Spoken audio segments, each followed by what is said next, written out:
2026-27ના municipal કમિશનરશ્રીએ સૂચવેલા draft બજેટમાં ₹708 કરોડનો વધારો કરી 11,301 કરોડનું ડ્રાફ્ટ બજેટ સુરત મહાનગરપાલિકાની સ્થાયી સમિતિ દ્વારા આજરોજ મંજૂર કરવામાં આવેલ છે।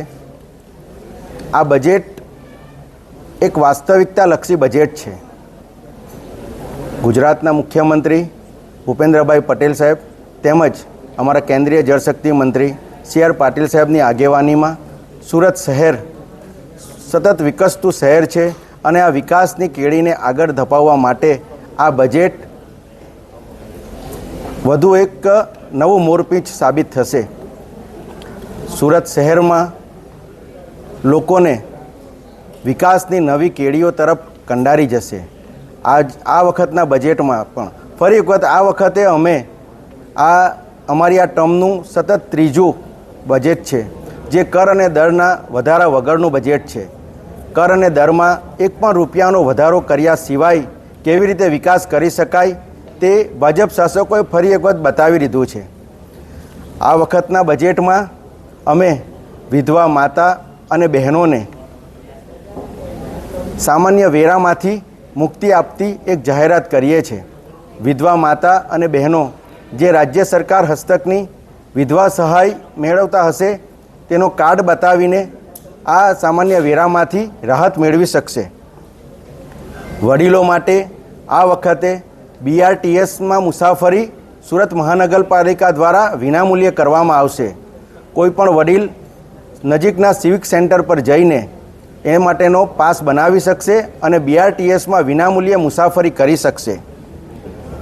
સુરત મહાનગરપાલિકા પહેલી વખત સુરતી હાટ બજાર બનાવવા જઈ રહ્યું છે, જે અંતર્ગત સુરત મહાનગરપાલિકાની સખી મંડળની બહેનો ઉપરાંત સ્થાનિક જે વ્યવસાયકારીકો છે તે લોકોને આ હાટ બજાર થકી તેમને ધંધો મળી શકશે અને સુરતમાં જે આપણા લોકલ વ્યવસાયિકો છે તેને એક નવું પ્લેટફોર્મ પૂરું પાડશે। આ હાટ બજારમાં પણ વિધવા માતા અને બહેનોને વિનામૂલ્યે શોપ ઉપલબ્ધ થશે। સુરતનો સરથાણા નેચર પાર્ક છેલ્લા 3 વર્ષમાં લગભગ 25 લાખ જેટલા લોકોએ આની મુલાકાત લીધી છે અને હવે આ નેચર પાર્કને અદ્યતન ડેવલપ કરવાની જરૂર છે। તે માટે નજીકના ભવિષ્યમાં નેચર પાર્કને રીડેવલપ કરવાનું આયોજન છે। હાલમાં સુરત મહાનગરપાલિકાના તમામ ઝોનમાં તેમજ અમુક સિવિક સેન્ટરો પર આધાર સેન્ટરો ચાલુ છે, પણ તમામ 30 ઇલેક્શન વોર્ડમાં આવેલી વોર્ડ ઓફિસો પૈકી કોઈપણ એક વોર્ડ ઓફિસમાં એટલે કે 30 વોર્ડ ઓફિસોમાં નવા આધાર કાર્ડ સેન્ટરો શરૂ કરવામાં આવશે, જેથી જનતાને દરેક દૂર જગ્યાએ જવું નહીં પડે।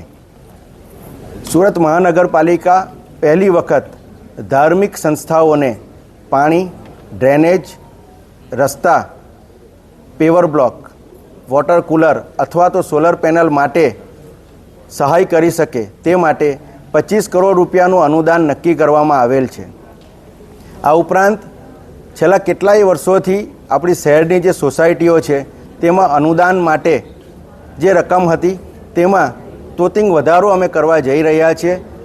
ચોરસ મીટરના જે 85 પૈસા ભાવ પહેલાં અપાતો હતો તેનો ચોરસ મીટર દીઠ ₹1.5 અને રેસિડેન્શિયલમાં ₹1 કરવામાં આવશે। આ અનુદાન થકી સોસાયટીઓ જાતે જ એમની સફાઈમાં આગળ વધી શકશે। લગભગ અંદાજે 1160 જેટલી સોસાયટીઓને આનો લાભ મળશે। નમસ્કાર।